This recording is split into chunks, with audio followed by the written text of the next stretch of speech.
ओम नमः शिवाय। नमस्कार दोस्तों, आज हम श्रावण मास महात्म्य के 9वें अध्याय का श्रवण करेंगे। श्रावण मास महात्म्य 9वां अध्याय, शुक्रवार जीवंतिका व्रत की कथा। ईश्वर बोले, हे सनत कुमार, इसके बाद अब मैं शुक्रवार व्रत का आख्यान कहूँगा, जिसे सुनकर मनुष्य संपूर्ण आपदा से मुक्त हो जाता है। लोग इससे संबंधित एक प्राचीन इतिहास का वर्णन करते हैं। पांडे वंश में उत्पन्न एक सुशील नामक राजा था। अत्यधिक प्रयत्न करने पर भी उसे पुत्र प्राप्ति नहीं हो सकी। उसकी सर्वगुण संपन्न सुकेशी नामक भार्या थी। जब उसे संतान न हुई तब वह बड़ी चिंता में पड़ गई। तब स्त्री स्वभाव के कारण अति साहसयुक्त मन वाली उसने वस्त्र के टुकड़ों को अपने उदर पर बांधकर उदर को बड़ा बना लिया और अपनी प्रसूति का अनुकरण करने वाली किसी अन्य गर्भिणी स्त्री को ढूंढने लगी। भावी देवयोग से उसके पुरोहित की पत्नी गर्भिणी थी। तब कपट करने वाली राजा की पत्नी ने किसी प्रसव कराने वाली को इस कार्य में लगा दिया और उसे एकांत में बहुत धन देकर वह रानी चली गई। उसके बाद रानी को गर्भिणी जानकर राजा ने उसका पुंसवन और अनवलोभन संस्कार किया। 8वां महीना होने पर सीमंतोन्नयन संस्कार के समय राजा अत्यंत हर्षित हुए। इसके बाद उस पुरोहित पत्नी का प्रसव काल सुनकर वह रानी भी उसी के समान सभी प्रसव संबंधी चेष्टाएं करने लगी। पुरोहित की पत्नी चूंकि पहली बार गर्भवती थी, अतः प्रसूति कार्य के प्रति वह अनभिज्ञ थी और केवल प्रसव कराने वाली दाई के ही कहने में स्थित थी। तब उस दाई ने पुरोहित पत्नी के साथ छल करते हुए उसके नेत्रों पर पट्टी बांध दी और प्रसव के समय उसके पैदा हुए पुत्र को किसी के हाथ से रानी के पास पहुंचा दिया। इस बात को कोई भी नहीं जान सका। उसके बाद रानी ने उस पुत्र को लेकर यह घोषित कर दिया कि मुझे पुत्र रत्न की प्राप्ति हुई है। इन सब के बाद दाई ने पुरोहित की पत्नी की आंखों की पट्टी खोल दी। दाई अपने साथ 1 मास का पिंड लाई थी और उसने वह उसे दिखा दिया। फिर उसके सामने आश्चर्य तथा दुख प्रकट करने लगी कि ये कैसा अनिष्ट हो गया और कहने लगी कि अपने पुरोहित पति से इसकी शांति जरूर करवा लेना। कहने लगी कि संतान नहीं हुई कोई बात नहीं, पर तुम जीवित हो ये अच्छी बात है। इस पर पुरोहित पत्नी को अपने प्रसव के स्पर्श चिंतन से बहुत संदेह हुआ। ईश्वर बोले, राजा ने पुत्र जन्म का समाचार सुन जातकर्म संस्कार कराया और ब्राह्मणों को हाथी, घोड़े तथा रथ आदि प्रदान किए। राजा ने कारागार में पड़े सभी कैदियों को प्रसन्नतापूर्वक मुक्त करा दिया। उसके बाद राजा ने सूतक के अंत में नामकर्म तथा अन्य सभी संस्कार किए। उन्होंने पुत्र का नाम प्रियव्रत रखा। हे सनत कुमार, श्रावण मास के आने पर पुरोहित की पत्नी ने शुक्रवार के दिन भक्तिपूर्वक देवी जीवंतिका का पूजन किया। दीवार पर अनेक बालकों सहित देवी जीवंतिका की मूर्ति लिखकर पुष्प तथा माला से उसकी पूजा करके गोधूम की पीठी के बनाए गए 5 दीपक उनके सम्मुख उसने जलाए और स्वयं भी गोधूम का चूर्ण भक्षण किया और उनकी मूर्ति पर चावल फेंका और कहा, हे जीवंती, हे करुणाणवय, जहाँ भी मेरा पुत्र विद्यमान हो आप उसकी रक्षा करना। यह प्रार्थना करके उसने कथा सुनकर यथाविधि नमस्कार किया। तब जीवंतिका की कृपा से वह बालक दीर्घायु हो गया और वे देवी उसकी माता की श्रद्धा भक्ति के कारण दिन रात उस बालक की रक्षा करने लगी। इस प्रकार कुछ समय बीतने पर राजा की मृत्यु हो गई। तब पितृभक्त उनके पुत्र ने उनकी पारलौकिक क्रिया संपन्न की। इसके बाद मंत्रियों तथा पुरोहितों ने प्रियव्रत को राज्य पर अभिषिक्त किया।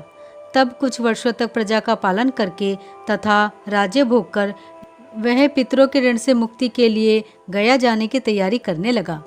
राज्य का भार वृद्ध मंत्रियों पर भक्तिपूर्वक सौंपकर और स्वयं के राजा होने का भाव त्याग कर उसने कार्पटिक का भेष धारण कर लिया और गया के लिए प्रस्थान किया। मार्ग में किसी नगर में किसी गृहस्थ के घर में उन्होंने निवास किया। उस समय उस गृहस्थ की पत्नी को प्रसव हुआ था। इसके पहले षष्ठी देवी ने उनके 5 पुत्रों को उत्पन्न होने के 5वें दिन मार दिया था। यह राजा भी उस समय 5वें दिन ही वहां गया हुआ था।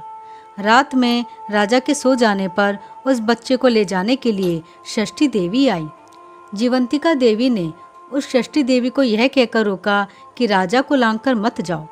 तब जीवंतिका के रोकने पर वह षष्ठी जैसे आई थी वैसे ही चली गई। इस प्रकार उस गृहस्वामी ने उस बालक को 5वें दिन जीवित रूप में प्राप्त किया। ये लोग इतने प्रभाव वाले हैं, यह देखकर उस गृहस्थ ने राजा से प्रार्थना की हे राजन, आपका निवास आज के दिन मेरे ही घर में हो। हे प्रभु, आपकी कृपा से मेरा यह छठा पुत्र जीवित रह गया है। उसके इस प्रकार प्रार्थना करने पर करुणानिधि उस राजा ने कहा कि मुझे तो गया जाना है।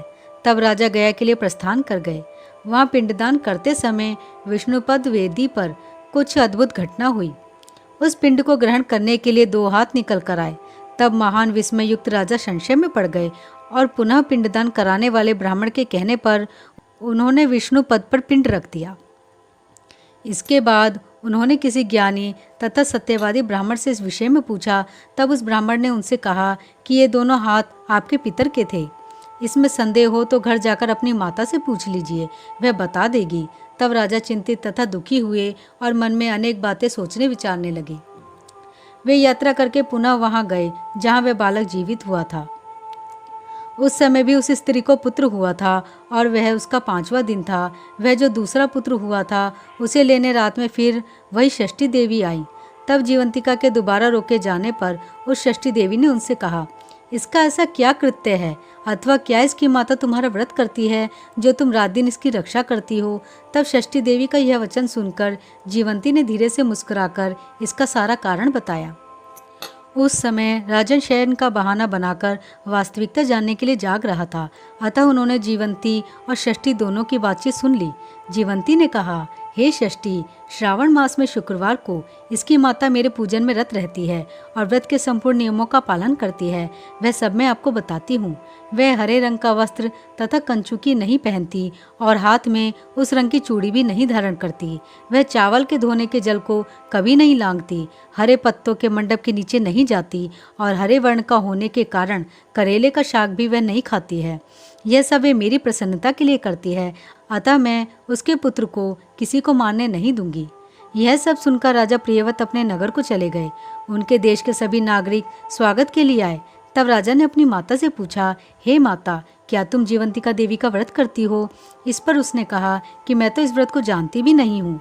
उसके बाद राजा ने गया यात्रा का समुचित फल प्राप्त करने के लिए ब्राह्मणों तथा सुवासिनी स्त्रियों को भोजन कराने की इच्छा से उन्हें निमंत्रित किया और व्रत की परीक्षा लेने के लिए सुवासिनियों को वस्त्र, कंचुकी तथा कंकड़ भेजकर कहलाया कि आप सभी को भोजन के लिए राजभवन में आना है। तब पुरोहित की पत्नी ने दूत से कहा कि मैं हरे रंग की कोई भी वस्तु कभी ग्रहण नहीं करती हूँ। राजा के पास आकर दूत ने उसके द्वारा कही गई बात राजा को बता दी। तब राजा ने उसके लिए सभी रक्तवर्ण के शुभ परिधान भेजे।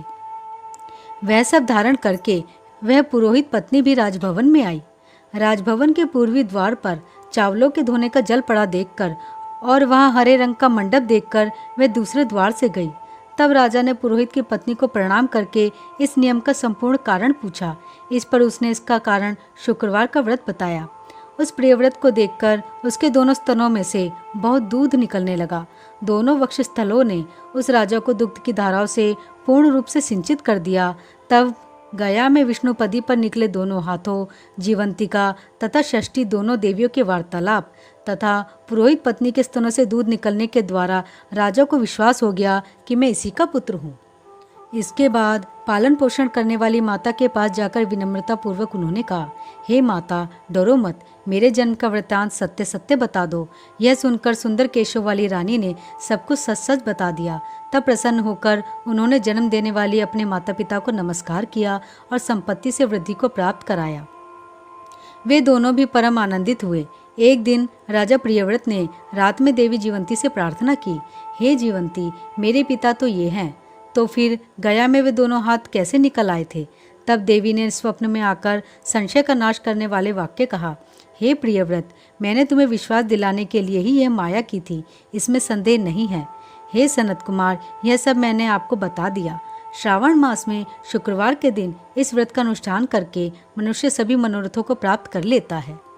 इस प्रकार श्री स्कंद पुराण के अंतर्गत ईश्वर सनत कुमार संवाद में श्रावण मास महात्म्य में शुक्रवार जीवंतिका व्रत कथन नामक 9वां अध्याय पूर्ण हुआ।